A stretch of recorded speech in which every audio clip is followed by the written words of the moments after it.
we're live, let us know, guys. We're live. Let us know. No, let us know. Let us know. Let us know. No, let us know. Let us know. Let us know. What's going on, guys? What's going on, people? Happy to be here again. Saad, how are you, buddy? Still driving? Now you're back, right? You're back home. No, I'm back. Was very nice to see you guys. Very nice drive. Was I heard that you were talking about my truck and that I put 1 million kilometers or miles on it. They said if you reach to 1 million kilometer, which is yours, I don't know, 400, 500,000 kilometer, you will get a brand new truck. So I'm trying to do that, get a freebie. So how was the trip, man? Did you feel tired?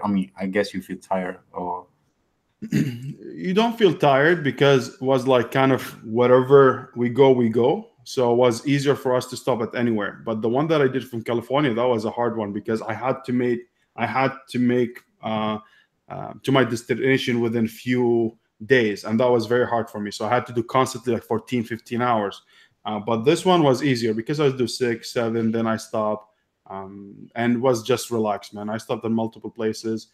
Orlando was very fun, but the only issue was the rain. Thank God I chose them very well. So we didn't end up going to Disney World, but I promised them next time. Maybe when we come to Miami for the summit, whatever we need to do. It's only 4 hours away, so we can do that actually. I heard it was like 3 hours. I was coming to Miami, but then when the storm happened, I was like, no, it's okay. I stay where I am. I'm much better. Then I went to Austin. Austin was beautiful, actually. I didn't expect a very clean city. Has every type of people, which is I was really surprised. Not like only one thing, like has the highs, the lows, the medium people is like really, really nice. And that's it. Then I drove back, was happy and good to go. What about you guys? Did you miss me? Tell me, please. You missed me a bit. Yes, we did, brother. A lot. That was, we did make a little bit of fun of you. You drove all the way down to Florida again, but beside that, all is good, man. You know what? You were right. I was going to drive back to Florida. I swear to you, I was going to do it.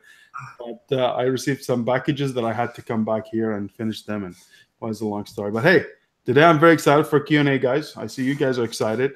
Oh, yeah. Let's welcome some people here who are actually tuning here, and they're ready to rock and roll. I hope you guys are ready for some questions. So we have, whoa, that's a lot. Okay, so PJ Smith, what's up? How you doing? Gracias, Raul, Karen, Jeff. Hey, guys, how's everyone? So how are the sales going? Garcia says, usually summer a little bit slows down because it depends what kind of product you have. If you have a seasonal stuff, if you have summer stuff, will be awesome. That wasn't a question, actually. I just took it like that. You know what? Answer it, mine as well. All of us here. So tell me, guys. Garcia says, how are the sales going? As you know, I am in the health and personal care category. So now it's a Father's Day. In the last 3 weeks has been really, really nice because it's approaching Father's Day. So, I have like giftable products that are good for Father's Day, Valentine's, of course, holidays. So every time that we have this type of, big holidays or days like this, it's actually really, really nice.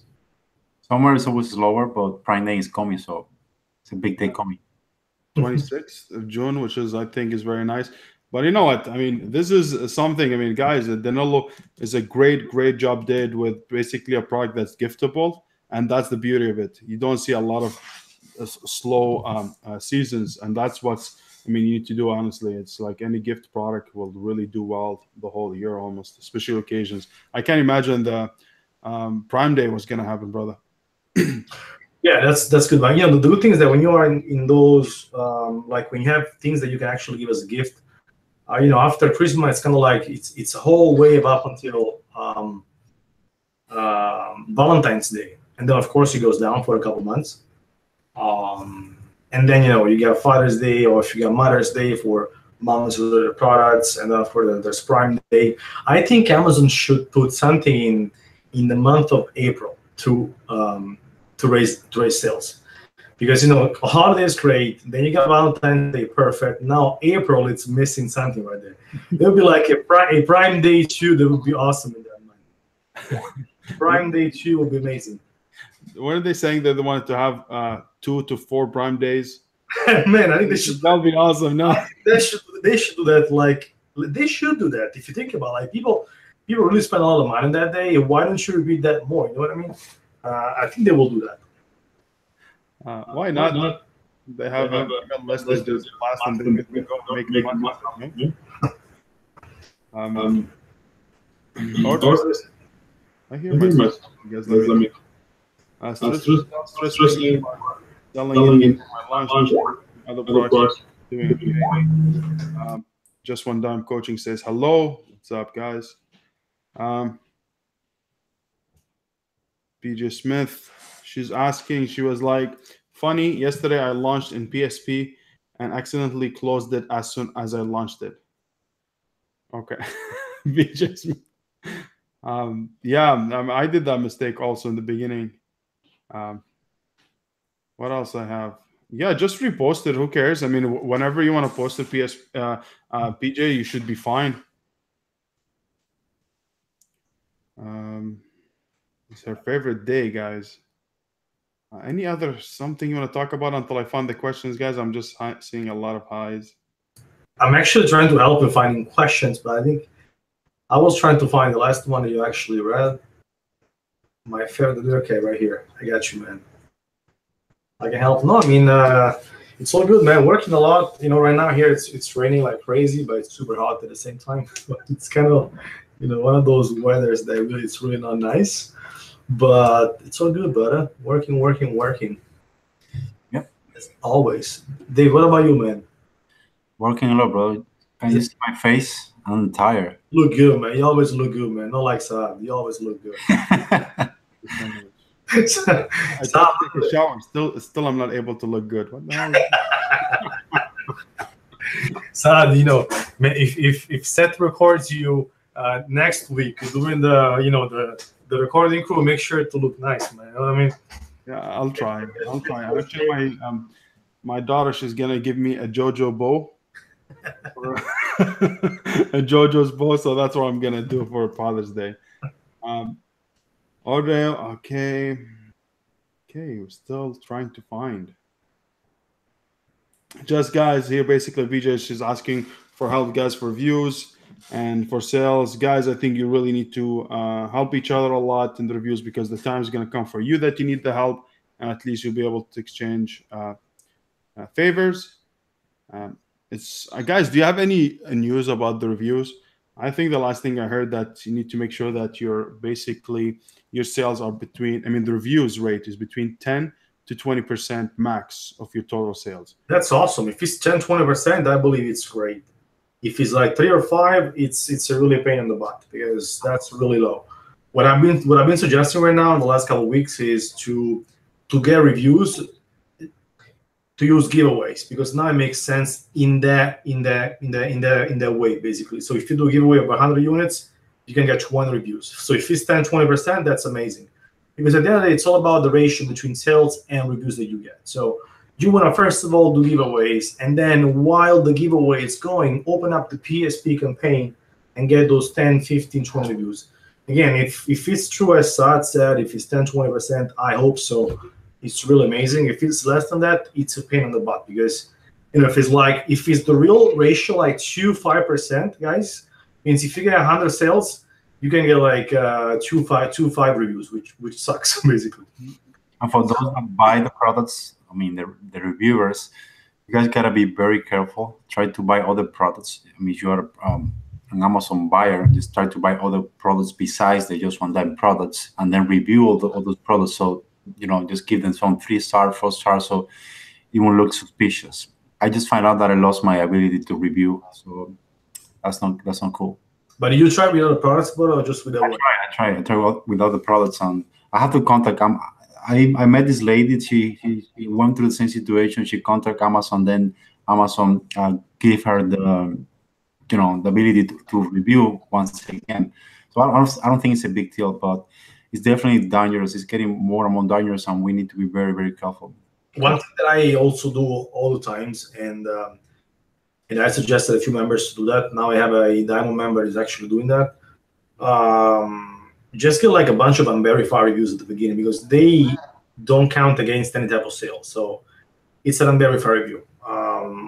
Don't overuse them. I always suggest don't do more than 10, between 6 and 10 at the beginning when you launch a new product. But that helps because you start getting those 5 stars, and so people, when they see your product, at least they see 5 stars, and then get a few verified, do a giveaway.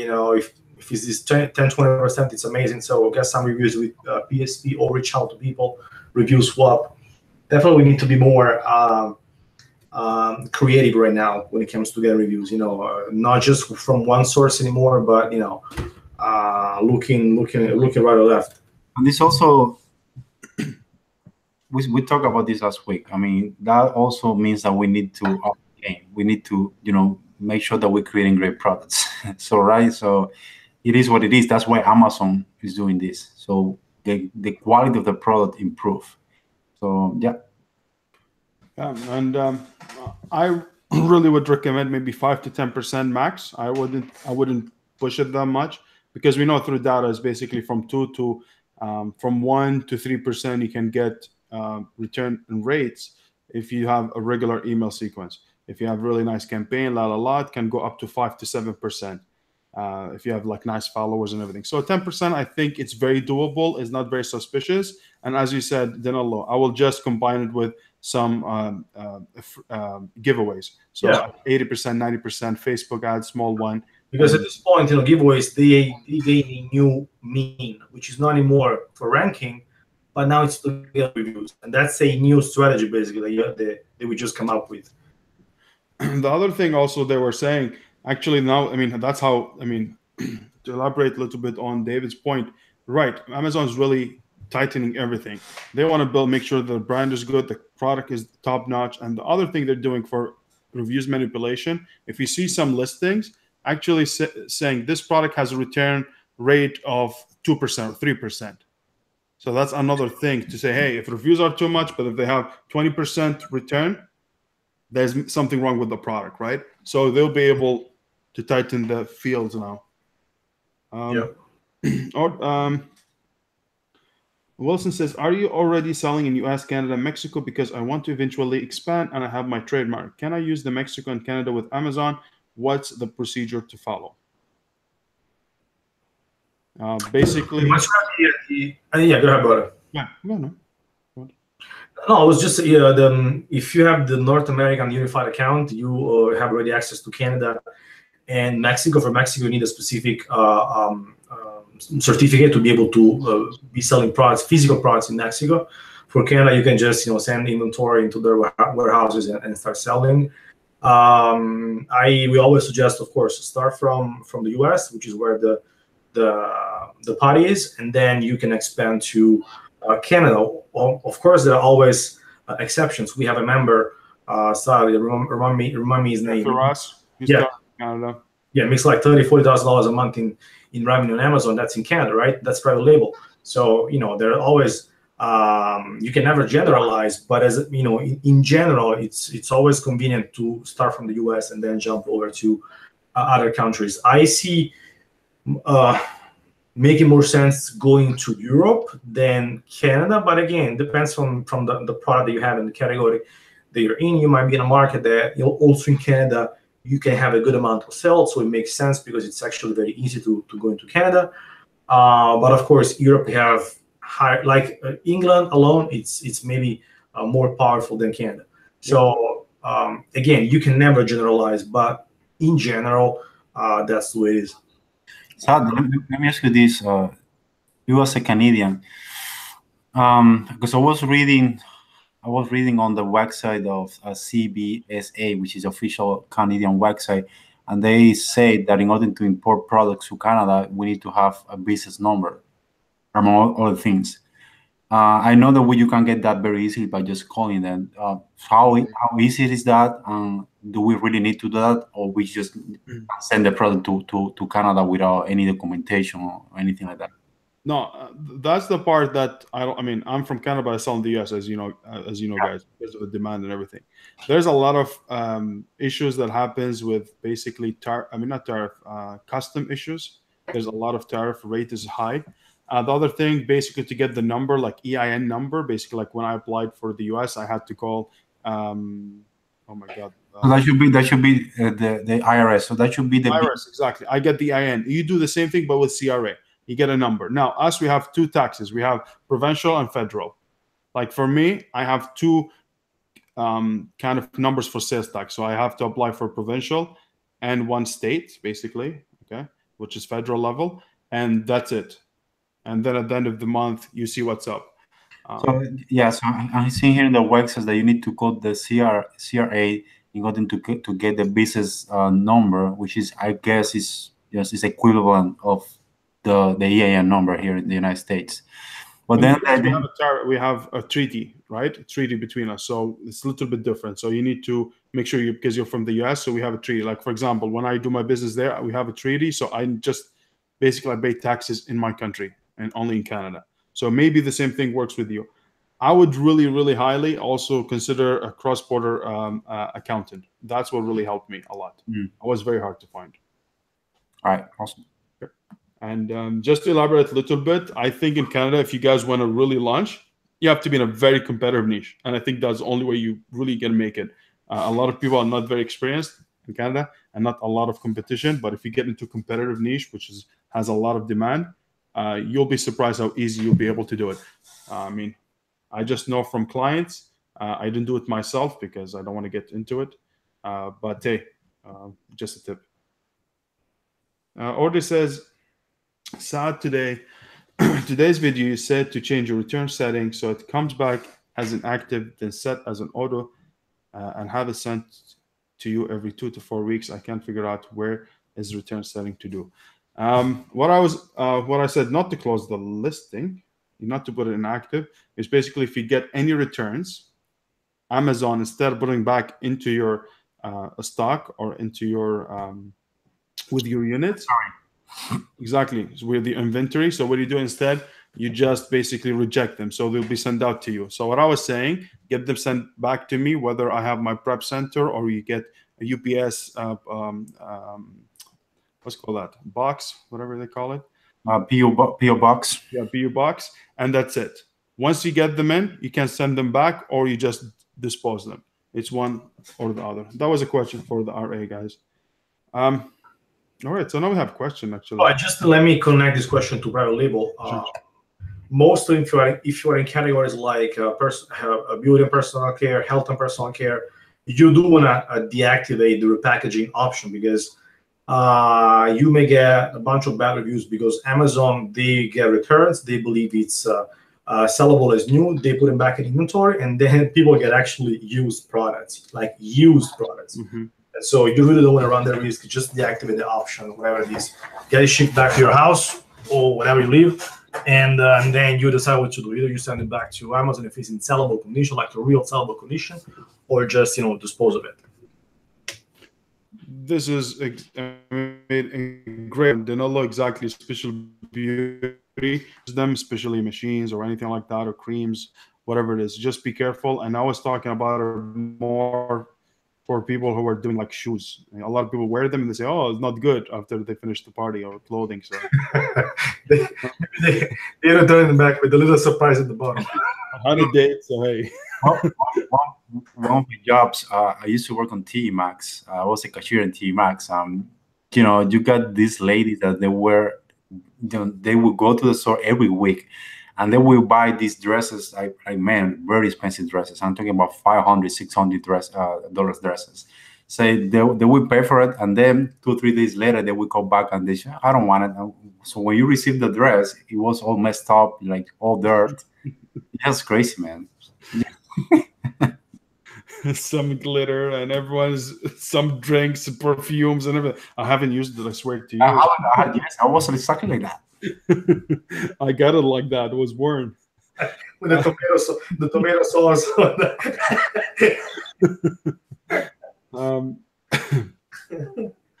Luke is asking, "Hey, Lucas, I get your message. I just read it before I came in. And it's really the question they were asking is a little bit too much technical. I wouldn't be able to help you honestly. I think the best thing to do is basically ask an accountant. I would untighten the rules that you have. I think they're too strict. I think it's supposed to be more general, more free in the beginning because the trust is there. But other than that, not. So basically, he's asking questions. Says, what are some of the legal considerations to determine or to ask a lawyer before partnering up? Before partnership. Yeah, before partnership. Yeah, that's a tricky question. I mean, it depends. I always say that before you get in a partnership, you always need to create an escape plan just in case something goes wrong, because you never know. I mean, and relationships are really, really hard. So that's one thing that I would advise you. Just create a escape plan just in case things don't go the way that you want to. So you have um, you know a way to do just to finish a business.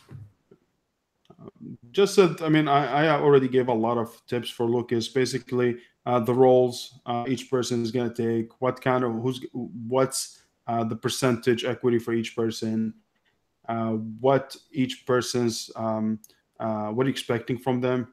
I would little bit make it. I mean, exit plan, which is very important. If you leave, how are you going to be divided? If one partner leaves, how they bring another one that is supposed to be the other people agree on it before you bring someone else, and this kind of questions. But let's go to another question. Says Garcia said, "Is it worth to spend 1,000 or more in my product photos?" I think I mean, not 1,000. I think for $900, $800, you can get a great great photographer. I think that yes, you need to invest on your photos like big time. More than 1,000, it depends of the photographer. I think you can do less and still get a great service. I don't know what you think, guys, but that's my opinion. Yeah, 100%. You guys know how I believe in the quality pictures. So definitely, you need to invest in your pictures. That's how you're gonna be selling your product. So you're gonna be missing out on quality and taking care of your pictures. That's so important. So hire a professional photographer or do 3D pictures like the ones that we do as well in our team. They look great. They look amazing. Sometimes some products they do perform better with the real pictures. I'll be honest. But many times 3D pictures really do a great job, and it's easier to get them done because you only need to take a few shots of your product, different angles, send them to the 3D designer, and then in a matter of 3-5 days they will be ready. But again, it really depends from the product. I know, for example, like if you have like fabric products, things like that, it is more difficult to do 3D renders. But again, it's a great option, and sometimes you do save a lot of money with 3D renders. And one thing that I will focus a lot is lifestyle pictures. Bad jobs, photoshopping, like stock pictures with the product in their hand that doesn't really fit the hand. It looks awful. But lifestyle pictures are important. Try to do real lifestyle pictures if you can, or at least find somebody that can actually do a good job on lifestyle pictures. By the end of the day, yes, guys, I don't know if it's $1,000, it's too much or not, depending on your market, your product, how much you're gonna sell it for. But definitely spend money on pictures. I agree about the lifestyle pictures. Some cases may be hard. For example, for baby products, it's kind of hard because if you don't have a baby, what do? Hey, are you borrowing me your baby so I can take a picture? So take the neighbors. Yes, exactly. Let me know. I'll make one for you. We're fast. Danilo, can I have your kid, please? So some graphic designers actually do a great job with the lifestyle pictures, photoshopping, and everything. So you need to find very good ones that can create a lifestyle picture. But I agree. And fabric products, as Danilo mentioned, are really bad for 3D rendering. Actually, Drago, he doesn't accept fabric products because he knows how bad the final result can be. So especially white is really hard. White transparent product, man. Yeah, because the background has to be white on the main picture. That's the main problem. If like the background, it wasn't supposed to be like it didn't need to be white. it was easier. But since like the trick that sometimes my photographer uses to draw a 1 pixel black line all around the edge of the product, that you cannot see like when the picture is like or all zoomed out, but you can still see the edge of the actual product, and so you can see the distinction between the product itself and the background.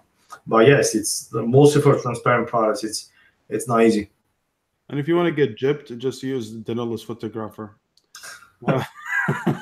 Actually, after seeing the prices lately, I don't even think she's actually that expensive, man. I've been seeing like crazy prices lately, man. I used it again for one of my Diamond members, and she did a great job. I think she charged about $65 per picture, and the product is doing very cool. So she did a very good job with the photo. So I know exactly. Danilo told her, "Hey, take care of Saad." So instead of 65, charge him 105. Yeah, I get 20 off of that. So Okay, I see. That's the gas money. That's the power of word of mouth, man. But honestly, you're right. I think you really spend money on your photos. I think if you're on a tight budget, maybe you can start with 3D rendering with the just one dime offers. Really, Drago does a very phenomenal job. And after that, you can, if you see the product doing very well, then you can upgrade to lifestyle pictures if needed. This is just if budget issues I'm talking. Jazz Mint 92 says, "Can you guys talk about the importance of trademark and what all needs to be trademarked?" Okay, that's a big question. So why trademark is important? Trademark is important because if you trademark your brand, nobody else can use the brand in the category that you trademark your brand in the future. So that's why trademark your brand is very important. It's a process that takes anything between 6 and 8 months. Can cost you anything between $600 and $1,000. And you can trademark in multiple categories. Of course, each of these categories have a different price. I think it's like $250 each category if you want to add more. And why is that important? Mostly on Amazon. I mean, also not most of it, but also on Amazon, because once you have a registered trademark, you can then apply for brand registry. And now Amazon is really focusing a lot on brand registry, and they actually give you now even a higher level of protection with brand registry. They're way more attentive to complaints that you may file if somebody tries to sell the same products on your listing, or people is using your brand name or your product. They are way more attentive to what you say and help you with that. So it is important mostly at the beginning when you're launching a product. Always make sure to double check on USPTO.gov, for example, if that brand name is available or not. That was my first biggest mistake. I didn't check that, and then late after like 6-7 months, I had to change my brand name because I knew it was going to be a problem in the future, and that was not a good experience. Just to add that you will also have access to great tools such as the headline ads, which is a new kind of advertisement in Amazon that works really well. And you also have access to enhanced brand content, which is a tool that Amazon give you some templates so you can add photos. I mean, they look beautiful, and that can improve also your conversion rate. Just today, I have a conversation with one of my clients. She applied for trademarking about 6 months ago, and she just received a notification for USTPO, and they basically say no to the application. And the reason was because the name, this not a name exactly like her, but there is a name that when you pronounce the name sounds exactly like her, even though they're different letters. I was very interested because she actually used a lawyer, and she pays a lot of money for that. And now she's in the process of trying to see what she can do. Make sure that you hire a professional lawyer, someone that knows what he's doing. If not, just make sure to go very deep into your brand name. So you don't want to go through this process, 6 months waiting, spending a lot of money, and then you don't get your trademark. Jeff Evans says, "Is it acceptable to pursue a product that has several long-tail keywords that all rank very high for daily sales, but the competition is anywhere from 15 to 60 competitors, depending on the keywords?" Yeah, but I just want to clarify. I mean, long tail keyword and ranking very high. What does that mean? And how do you know 15 to 60 competitors are depending on the keyword? I think when he's pulling up the data up, every time that he pulls the data for a different keyword, it's just in some cases it's showing 15 competitors, and in other cases it's showing 60. I think that's what he means. But I don't know. I'm not sure.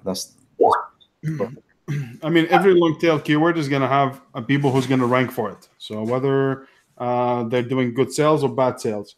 So I would just check, run. I would think you can run your own PPC and see how much they cost of them. If they cost little and you'll be able to rank and they have enough volume, yes, go ahead.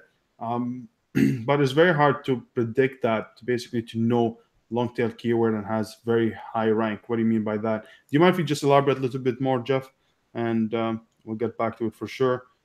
Celine says, I have been following keyword videos, but my ACOS has gone higher. Trying to find a cheaper long tail, low ACOS for manual, but still struggling. What should I do? Long tail ACOS for manual, but still struggling. What should I do? Celine, right now it can be normal at the beginning when you launch a product, because it's a new product. Everybody's clicking on the listing. Even competitors that don't know you at the beginning, it's normal to spend more money. The strategy is to be ranking for keywords as soon as possible, so you then can get rid of PPC or lower the bids, or delete some keywords. But really the goal is to rank organically for the keywords. At the beginning, you do need to hang tight and be able to push more, because that is going to bring you money for free. Let's say once you are actually ranking. I always say, when you launch a product, for the first month and a half, you need to hang tight. You're gonna be, again, spending more money on PPC, maybe losing some money, but it's a business, guys. And you need to advertise your product if you want to be able to make money with that product as soon as possible. And so it can be normal. Just let me see the rest of the question. Videos by Messi have gone higher, trying to find cheaper long tail ACOS. Yeah, also make sure that those keywords are actually they're specific to the product you're selling, because if they're like a little bit more broad keywords, you might spend more money. And yeah, so hang tight at the beginning. It's normal. Yeah, and you need to keep testing keywords a lot to be able to find those long tail keywords that you're thinking with the low ACOS. So always, which is always Danilo, I think recommends that, is basically go with a higher budget with a higher default bid or cost per click, so you'll be able to find all full of keywords that actually exist there that you can target later on. So I like to start with automatic and a phrase match, and then I work my way to the exact. But I'm not sure if Danilo changed his strategy or you guys basically start with a broad and then you narrow it down, right? If I'm not mistaken. No, the broad, no. Usually when I start a PPC campaign, I start with manual right away. And in the manual campaign, I have a mix of keywords, depending on the length broad, the keyword and keyword to the actual product. Like usually the longer the keyword, the broader the match. The shorter the keyword, the more exact becomes the match. If I have a very long tail keyword, like 4, 5, 6 words, I don't need to have exact match, because it's really very specific keywords to what I'm selling. And if I have exact match on the keyword, I'm also inhibiting my listing to show up when there are misspellings, and there are a lot of misspellings. And so long tail keywords, I usually use broad match. And then again, short tail keywords, 95% of the time it's always exact match. And then some weird written keywords that really don't make sense in English, but people still search for it, I may use as a phrase match. So I keep that order, and people may add more words before and after that. But yeah, usually I keep, in my manual campaign, I start with my 15, 20 best keywords and have a mix of, different match types. And then after 10 days, 2 weeks, I get the best keywords from that campaign, start a new automatic campaign by putting as a negative match the best keywords that I had in the manual campaign. And then I will be finding new hidden keywords that maybe I didn't find in the beginning. But why I do that? Because at the end of the day, guys, you're always going to be making 80% of your sales with your most relevant keywords, which are the ones that actually cost more money. And 20%, even less than that, of the sales with, let's say, long tail keywords, like keywords that you didn't think of. But if you didn't think of the keywords That's maybe because it's not like a very relevant one. And so those are like the outer circle of the keywords that you do want to have in your PPC campaign, but they're not going to make you a fortune. They're going to make you a few more sales per month, but you're always going to make more money with the best keywords. And that's why, guys, at the beginning, when you launch a product, imagine you are launching a business and you cannot make money from day one. You need to hang tight, be strong, and be willing to invest in advertising and be there for a month, 2 months, and because you know that's going to happen. Once you're ranking organically, then why buy PPC? PPC is not a problem anymore. Lower your bids, cancel keywords, whatever you want to do, but now you're selling organically. So always think, on long run. Think ahead. What's going to happen 6 months from today? Don't think about my ACOS is not good today. What am I going to do? Keep going, because it's hard to have like mostly nowadays in the US, like PPC is going crazy. I am selling in the UK, guys, and they still have the bids like 20, 30, 40 cents per keywords. That's amazing. Here it's not the case anymore. So now we need to use PPC mostly for ranking organically. And in some cases, PPC is also very profitable, but definitely that doesn't happen at the beginning.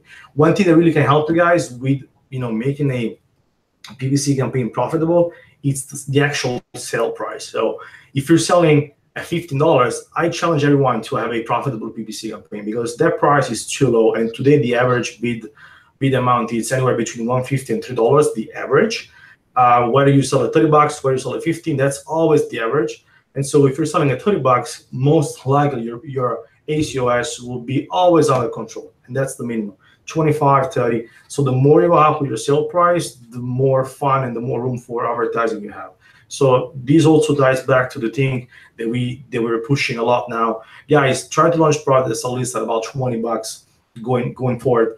Don't go down lower than that unless you find things that really can sell many times per day, and it makes sense even under $20.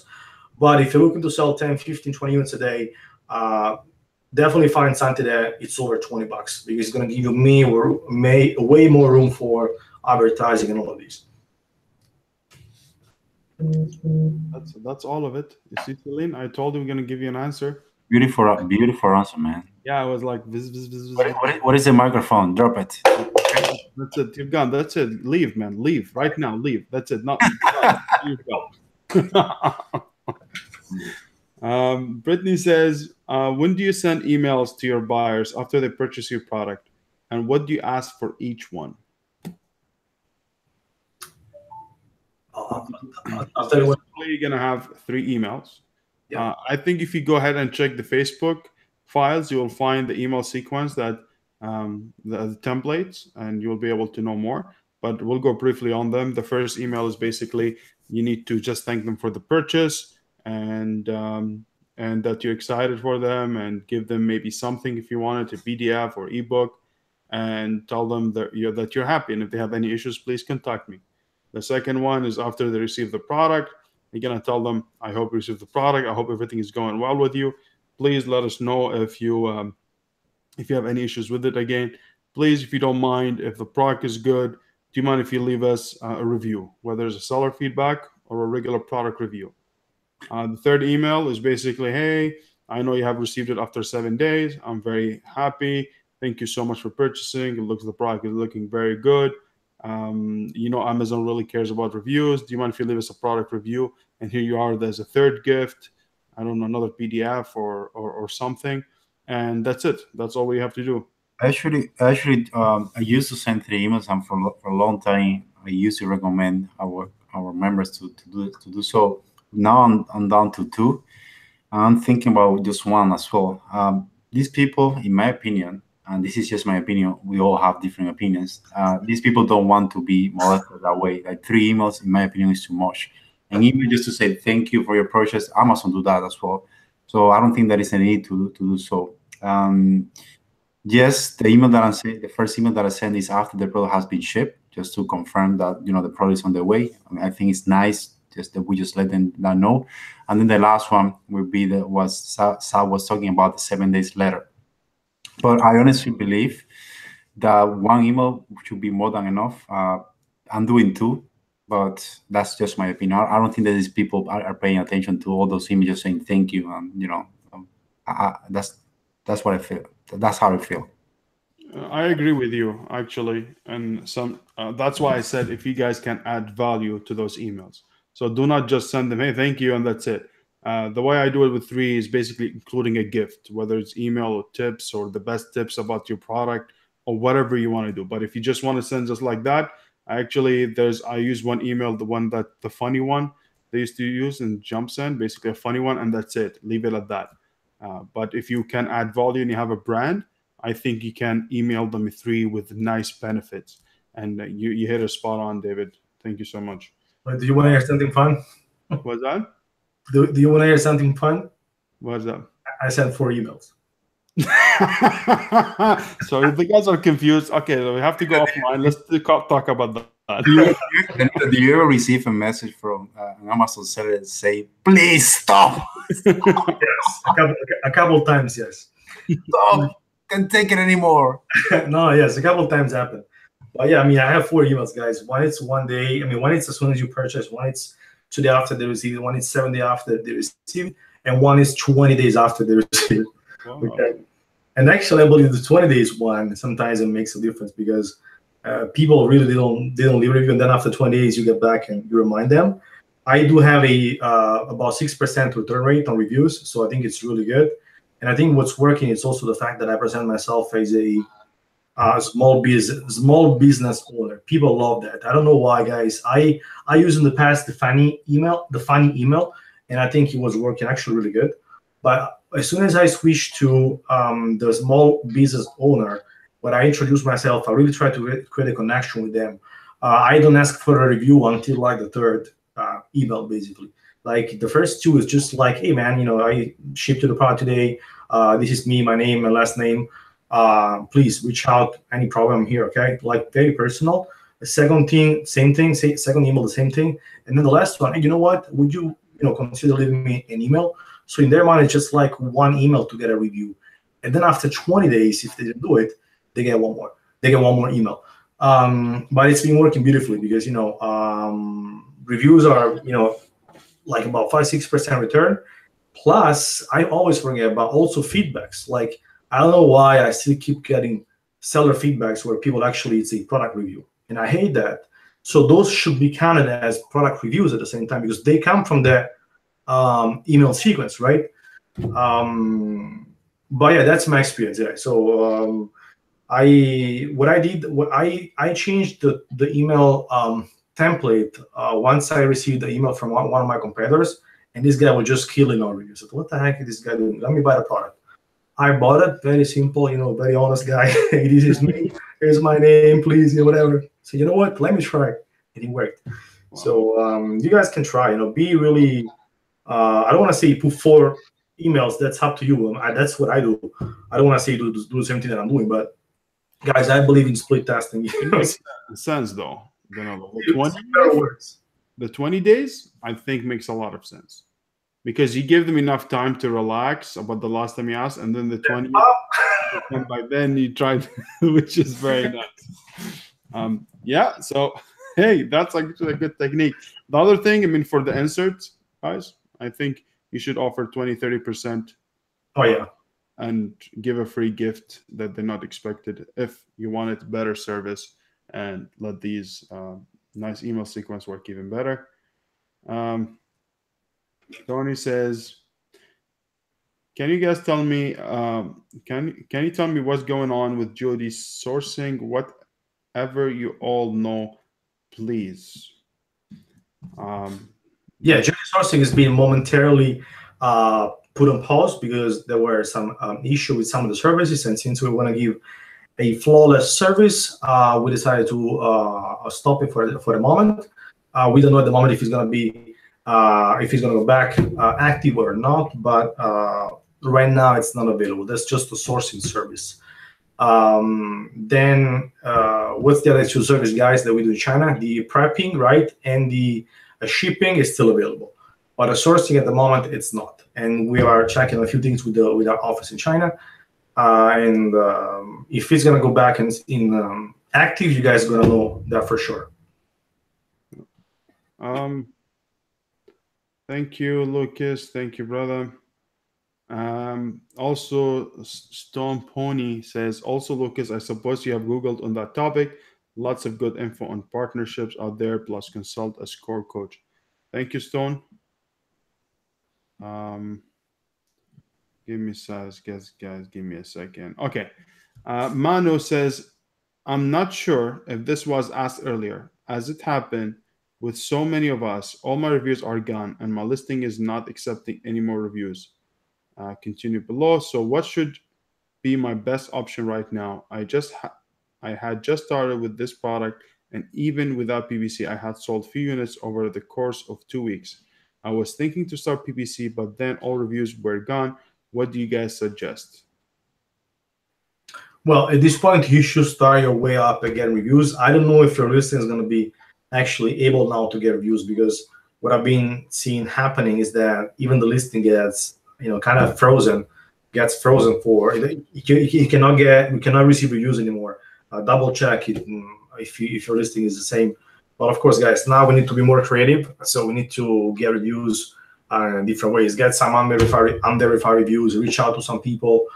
Do like a review swap. But the most important thing that we actually mentioned at the beginning, now you have to be careful to the review ratio that you get, basically. So how many sales you make and how many reviews you make.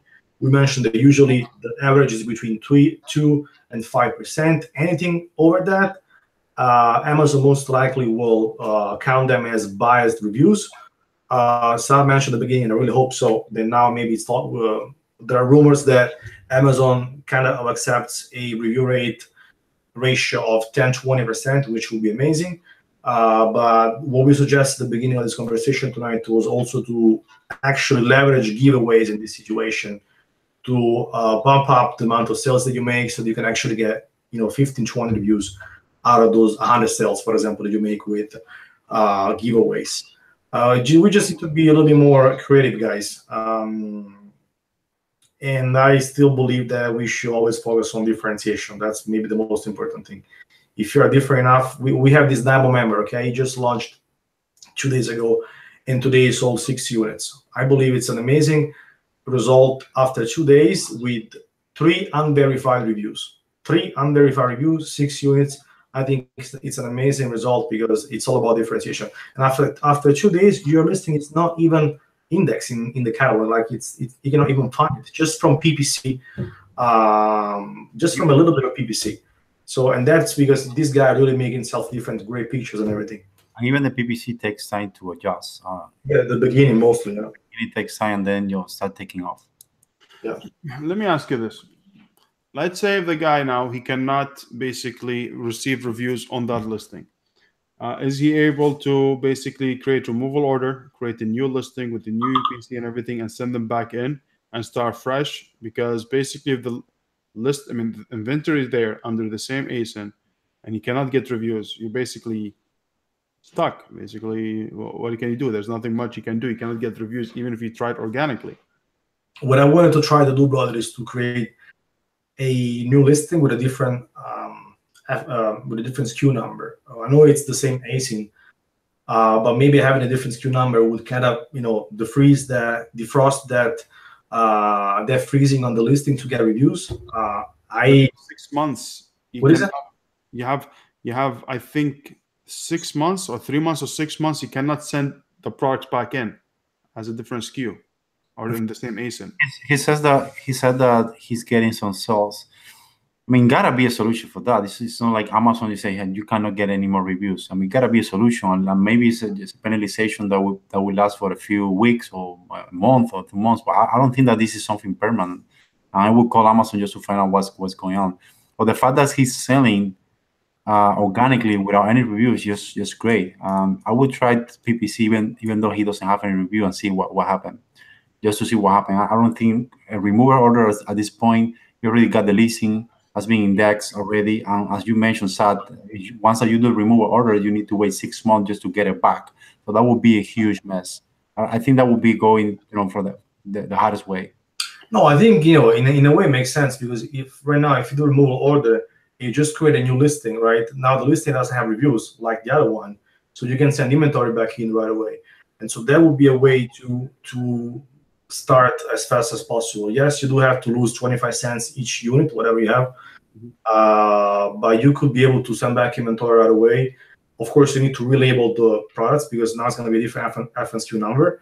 But 0 reviews and 0 reviews on both listings at that point, you could, thinking about doing that. And that's why I was thinking, I wanted to try to just create a copy of the listing, even if it has the same AC number, but I wanted to check with a different SKU if it actually would have allowed me to get reviews or not. I haven't tried that. It's something that I wanted to try because, some sellers, they do have 2 listings for the same ASIN, right? Which is not allowed, but people do that because they cannot protect themselves in case something happens. There's the other one or whatever. But that's something I would like to test. I haven't tested it, but I think I'll test it for you, Annie. Don't worry. You know why? Because I have my last product. I launched it and I lost all 26 reviews. So even though I run PPC and everything, you're still selling 2 to 3. And if you're not, I was like, I'm not getting any reviews now. What's going on? So now I understand. Is basically they're not accepting the reviews and the listing. So right. You always have, you're gonna stop at the 2, 3 sales or 4 sales or whatever occasions there. But if you put another one, at least you have the hope of getting more reviews. At least you have the same situation, so you can't get any review from that listing. So people can't. I didn't know. I mean, I was being since it was removed, it's been like 2 or 3 weeks, 3 weeks, getting sales, pushing PPC hard. But the reviews, there's no return reviews, and I'm going crazy. Like, why is not? So now it makes sense. If the reviews are not able to accept or they freeze the listing, it makes sense now you're not getting reviews. So you contact them. I contact them, but you cannot push them more because if you go higher and higher and higher in Amazon, then they're gonna, oh, you had review manipulation. You might get yourself into trouble with suspension. What was the answer? That we have 48 to 72 hours. We'll get back to you. It was an issue with a glitch with our system. That's what Alessandro told us. But we know it's a review sweep. They went through all the accounts and basically whoever, you know what it is. So basically, to me, doesn't make sense that they do this. Like they make this decision permanent. I mean, it doesn't make. I mean, if you don't want to allow this listing to get any more review, just remove it. That's it. Yeah, there was 7 to 8 reviews organic, real organic, 100%, and also was removed. So they took everything, even the good and the bad. So they really just like, hey, spend PPC, give us some more money, unless you think about something creative. I'm not sure, but I think I'm gonna do that, remove it. Because it will be dead stock for nothing, especially now with that. How many units you have? The index. How many units you have in stock? 430 or something like that. Yeah, I mean it's gonna be 25 cents each, but I think it's because otherwise you're not gonna be able to move anyway. So. And was selling beautifully. I'm telling you, like was really nice. 13, 14 sales per day. The PVC was down. Nice $8 to $10 profit, was doing beautifully. I was like, that's it. Now it's going to be awesome. Boom. All of a sudden it started going down. I was like, what's going on? The reviews were going down with it. So I think I'm going to test it and I will tell you guys because now it makes sense.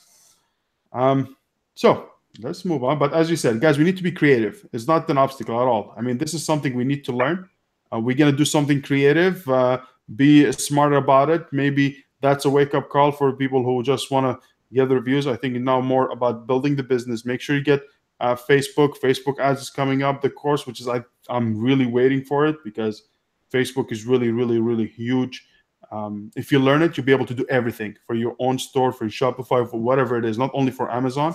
And that's your lifestyle, is going to be online business, I think you should learn it anyways. It's going to help you. It's not going to hurt you. So I think you guys can test for that, no? Yeah, no, guys, I totally agree with that. We've been focusing a lot on building a brand, guys, and that's what it's all about today. When you build a brand, you have your following, you know who your people is, who your customer are, where they hang out, how to target them on social media, Instagram, Facebook, Pinterest. You can really make first of all, a lot of sales also outside of Amazon, because 50% of the market still happens. 50% of the online market still happens off of Amazon and eBay, for example. So what is the 50%? You can actually catch it.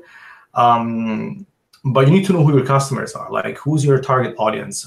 Try to really identify them before you launch a product, and start, do promotions on Facebook, to advertising, create like nice viral videos, and run the heck of Facebook ads on them. And really, guys, it's beautiful. We're gonna really focus on how to leverage Facebook ads for Amazon customers, and how to shift from Amazon also to outside of Amazon by using social media, and combining the Amazon knowledge with selling on your own website, for example. And that's a edge the Amazon sellers can have, because we think in a way how to make ourselves different, how to add value, how to improve the product.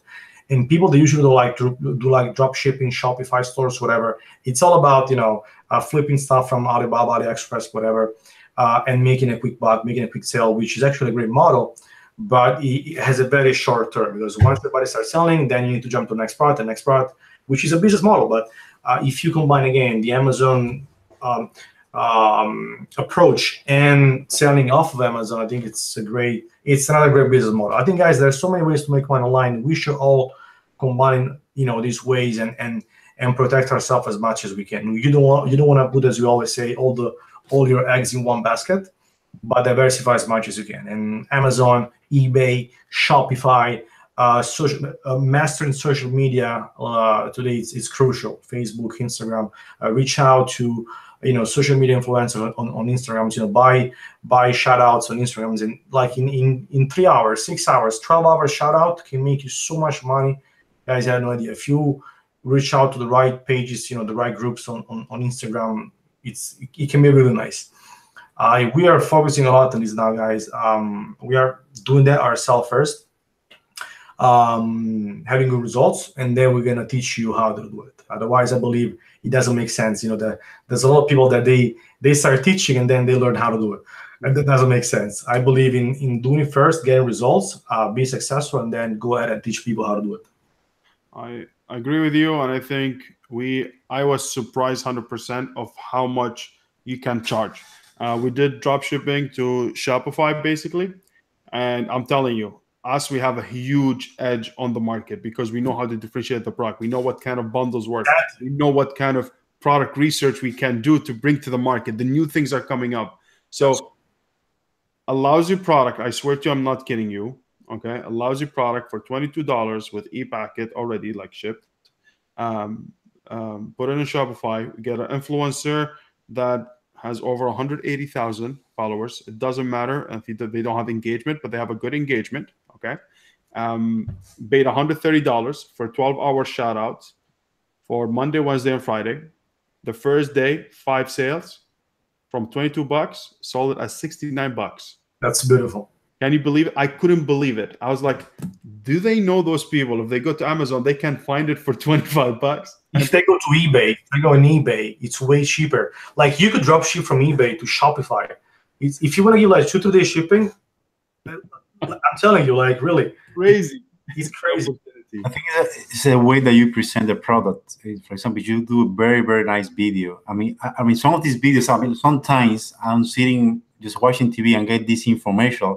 I know it's just all crap, but I feel the necessity of buying the freaking product because it's just really awesome.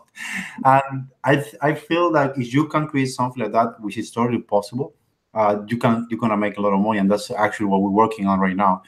I can tell you guys, it's a freaking revolution. What's going on right now with e-commerce? I mean, it's money all over the place. I feel like 30 years from now, 40 years from now, people are going to be talking about this particular era like something special and a special moment to make money, because it's just all over the place.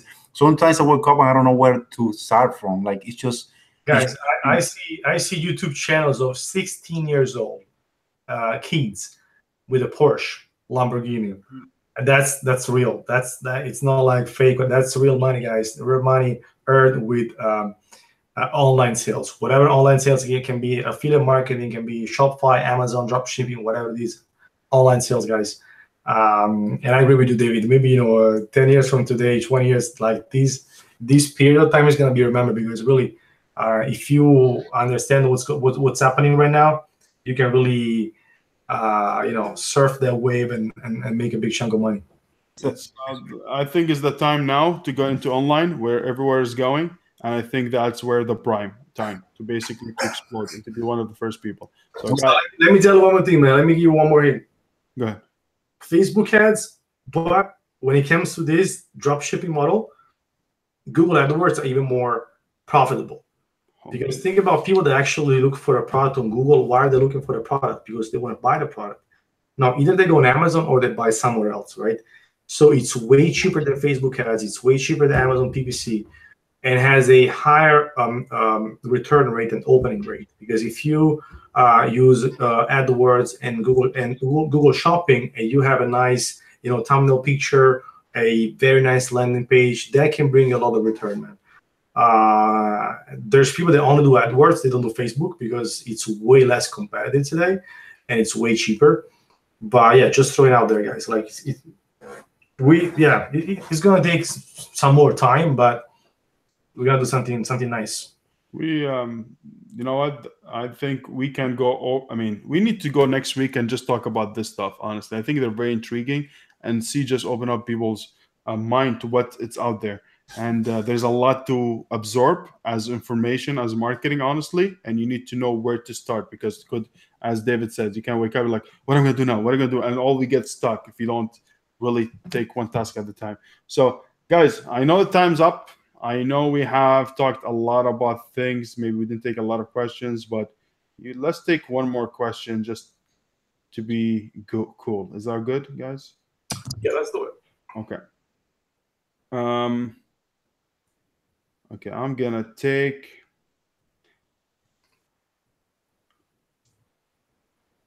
I have no idea. You know what? I'm just gonna go for PJ Smith says, what suggestions do you have for launching quicker, if any? So just basically, what's the new strategy that you guys recommend? And we ended at this. For launching, Yes. just create your product ready, and use a lot of PPC. PPC is all it's all about PPC. Yeah, got like a few reviews. I do like always a handful of unverified reviews until 10, and you can do a giveaway. For example, let's say you give away like 100 units, and then you get like 10, 15 reviews off of it, which is a really good number. Plus some unverified reviews, you end up to 25, 30 reviews, which is a very good number. And at the same time, go do PPC. And get visibility, guys. Visibility, that's what it's all about. So for some of you guys, giving away 100 units just to start off with may be a lot. I feel like if you do a very good job with your product, like an amazing job with your product, you won't need more than 5, 6 reviews just to launch your product. Just run the PPC, and I promise you're gonna get the sales. I have seen this, so many times.